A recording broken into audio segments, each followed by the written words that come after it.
a quick fix for the error message. Microsoft Defender SmartScreen prevented an unrecognized app from starting. Windows protected your PC. In this video, I'll show you 2 simple ways to deal with it.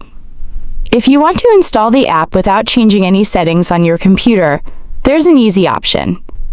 When the warning pop-up appears, click the More Info link. Inside the pop-up, you'll see the Run Anyway option. Click it, and the installation will continue normally on your Windows PC. If you want to stop this pop-up from appearing in the future, you can disable the warning from Windows Settings. Open the Start menu and go to Settings. You can also right-click the Start menu and select Settings from there. In Settings, open Privacy and Security, then go to Windows Security option, then App and Browser Control Settings.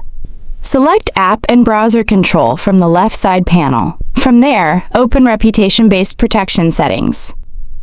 Turn off the options for Check Apps and Files, SmartScreen for Microsoft Edge, and SmartScreen for Microsoft Store apps. Once these are disabled, Windows will stop showing the Windows Protected Your PC warning when you install third-party apps downloaded from your browser. I hope this helps fix the problem for you. If this video helped, please like the video to support the channel, and feel free to share your questions or difficulties in the comments below.